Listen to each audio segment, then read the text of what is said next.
একটু গরম হলেই বা শক্ত হলেই হাত দিয়ে সব ফেলে দিচ্ছেন, হস্তমৈথুন করে ফেলছেন। কেন করছেন ভাই? এটা করে আপনার উপকার হচ্ছে না ক্ষতি হচ্ছে, এটা আপনাকে বুঝতে হবে। যদি আপনার উপকার হয় তাহলে আপনি করেন, আরও করেন। আর যদি ক্ষতি হয় তাহলে বন্ধ করে দেন।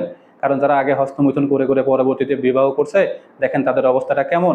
একদমই সময় পায় না, 2-1 মিনিটের মধ্যেই বের হয়ে যাচ্ছে, সাইজটা ছোট চিকুন হয়ে গেছে, বাচ্চাদের মতো পানিটা পাতলা হয়ে গেছে, বাচ্চা কাচ্চা হচ্ছে না, স্ত্রী পরকীয়া করছে, ডিভোর্স নিয়ে চলে যাচ্ছে, এসব অশান্তির মধ্যে আছে, এগুলো ঝামেলা সৃষ্টি হচ্ছে। আপনি কি চান যে আপনার অবস্থা তাদের মতো হোক? যদি না চান তাহলে এটা বন্ধ করেন।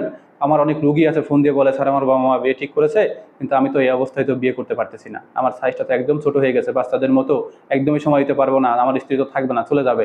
তো দেখেন আসলে এই ধরনের সমস্যার মধ্যে মানুষ কেন পড়ছে? কারণ তাদের পূর্বে ভুল ছিল, পূর্বে একটা খারাপ অভ্যাস ছিল, এই অভ্যাসটার কারণে তাদের বর্তমানে আজকে এই অবস্থা।